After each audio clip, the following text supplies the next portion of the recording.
હવે વાત એક સનસનીખેજ હત્યાની કે જેમાં અડધી રાત્રે ચીર અંધકારમાં ખેતરમાં સૂતેલા એક વ્યક્તિને કુહાડીના ઘા મારી અને મોતને ઘાટ ઉતારી દેવામાં આવ્યો।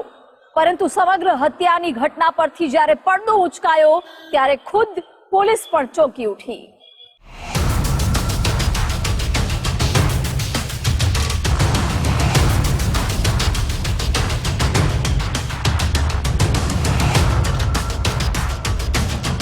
તારીખ 10 મે 2025, સમય મોડી રાતનો, સ્થળ જાવલ ગામ ડીસા। ડીસા તાલુકાના જાવલ ગામે ગણેશ પટેલ નામના વ્યક્તિ તેમના ખેતરમાં સૂતા હતા। તે સમયે કેટલાક શખ્સો આવ્યા, ગણેશભાઈના માથા સહિતના ભાગે કુહાડી જેવા તીક્ષ્ણ હથિયારના ઘા મારી હત્યા કરી દીધી। સવારે પરિવારજનો ખેતરમાં આવીને જોતા ગણેશભાઈ લોહી લુહાણ હાલતમાં મળી આવ્યા। પરિવારે પોલીસને જાણ કરતા પોલીસની ટીમ ઘટના સ્થળે આવી। લાશ પાસેથી નાના મોટા દરેક પુરાવા એકઠા કરવામાં આવ્યા। લાશને પીએમ માટે મોકલી વધુ તપાસ હાથ ધરી હતી। પરિવારજનોના નિવેદન લઈ આરોપીઓ સુધી પહોંચવા 200 જેટલા સીસીટીવી ફૂટેજ ચેક કરવામાં આવ્યા। હ્યુમન અને ટેકનિકલ સોર્સની પણ મદદ લેવામાં આવી। આ દરમિયાન પોલીસે મૃતકની પિતરાઈ બહેન પર શંકા ગઈ। તેની વધુ કડકાઈથી પૂછપરછ કરતા ગણેશની હત્યા પરથી પડદો ઉચકાઈ ગયો। પોલીસે ગણેશની પિતરાઈ બહેન મંજુ, તેના પ્રેમી સહદેવ પટેલ અને ભરત પટેલની ધરપકડ કરી છે। જ્યારે આરોપીનું ઇન્ટ્રોગેશન કરવામાં આવે છે ત્યારે જણાવે છે કે અલગ અલગ મૂવીઝ અને અલગ અલગ જે ક્રાઇમની સિરિયલો આવે છે તે જોઈને એ લોકોએ ખૂબ જ ઊંડાણપૂર્વકનું પ્લાનિંગ કર્યું હતું કે જેમાં એ લોકોએ છેલ્લા 15 થી 20 દિવસ દરમિયાન મોબાઈલનો કોઈ પણ પ્રકારનો ઉપયોગ નહીં કરવાનો, ત્યાં સુધીની એ લોકો એક મોડસ ઓપરેન્ડી અપનાવેલી હતી। આ સિવાય એ લોકોએ પોતાના જૂના વોટ્સએપથી કે બીજા કોઈ માધ્યમથી, સોશિયલ મીડિયા માધ્યમથી જે પણ વાર્તાલાપ કરેલો હતો એ તમામ વાર્તાલાપ અને ફોટોગ્રાફ્સને એ લોકોએ ડિલીટ સુદ્ધા કરી અને પોતાના મોબાઈલને ફોર્મેટ સુદ્ધા મારેલો હતો, જેથી કરીને પોલીસના હાથમાં કાંઈ ના આવે।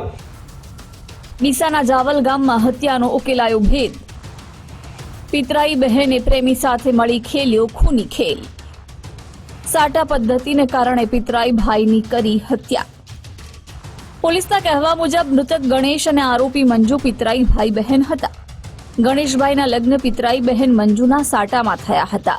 મંજુના લગ્ન નક્કી થયા તે યુવક પસંદ નહોતો। મંજુને સહદેવ પટેલ સાથે પ્રેમ સંબંધ હતા। પિતરાઈ ભાઈ ગણેશની હત્યા કરવામાં આવે તો તેની પત્ની પિયર જતી રહે અને તેના કારણે લગ્ન વિચ્છેદ થાય, જેથી મંજુને સાટામાં લગ્ન નક્કી થયું છે તે ઘરે ના જવું પડે। આ માટે મંજુએ પ્રેમી સહદેવ સાથે મળી પિતરાઈ ભાઈ ગણેશની હત્યાનો પ્લાન ઘડ્યો। આ માટે આઈડિયા જાણવા માટે ક્રાઇમ સિરિયલ અને શો પણ જોતા હતા। 15 દિવસથી મંજુ અને તેનો પ્રેમી માત્ર વોટ્સએપ કોલથી વાતચીત કરતા હતા। આ દરમિયાન ગણેશ કેટલા વાગે ઘરેથી નીકળે છે, ખેતરમાં જાય તે તમામ બાબતોની જાણકારી પ્રેમીને આપી હતી। છેલ્લા 5 દિવસથી ગણેશભાઈ રાતના સમયે ખેતરમાં સૂવા જતા હતા એ વાત મંજુના ધ્યાનમાં આવી, જેથી બનાવની રાત્રે મંજુ પ્રેમી સહદેવ અને ભરત સાથે બાઇક પર ખેતરમાં ગઈ। નિંદ્રાધીન ગણેશભાઈના માથા, કાન, ગળા અને છાતી પર કુહાડીના ઘા મારી હત્યા કરી દીધી। કંઈ બન્યું જ ના હોય એમ ઘરે જતી રહી। મંજુના મનમાં ને મનમાં પ્રેમી સહદેવ સાથે લગ્નના સપના જોઈ રહી હતી। એવામાં ગણેશના મર્ડરનો ભેદ ઉકેલાઈ ગયો। હત્યાના રીઝનમાં એવું આવે છે કે જે વ્યક્તિની હત્યા થઈ છે તે ગણેશભાઈ જે છે તે હત્યા કરનાર મંજુના પિતરાએ ભાઈ થાય છે।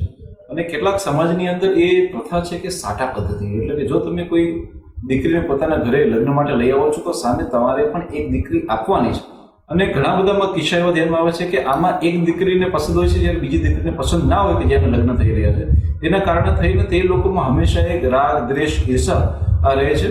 તો આ જ વસ્તુ આની અંદર રહી હતી કે આ મંજુને જે જગ્યાએ સાટામાં જવાનું હતું તે પસંદ ન હતું, એના માટે થઈ અને તેને જે છે ના જવું પડે એના માટે થઈ તેને પોતાના જ પિતરાઈ ભાઈનું પોતાના જ પ્રેમી સાથે મળી અને તેને મર્ડર કરેલું છે। સાટા પદ્ધતિ મુજબ લગ્ન ના કરવા પડે અને પ્રેમી સાથે લગ્ન કરી શકાય તે માટે મંજુએ પિતરાઈ ભાઈને મોતને ઘાટ ઉતારી દીધો। આ કામમાં મંજુનો સાથ તેના પ્રેમી અને ભરતે આપ્યો, જેના કારણે મંજુની સાથે તે બંનેને પણ જેલની હવા ખાવાનો વારો આવ્યો છે। તો આ ઘટનાથી ડીસા પંથકમાં ચકચાર મચી ગઈ છે। કમલેશ નાભાણી, ગુજરાત ફર્સ્ટ, બનાસકાંઠા।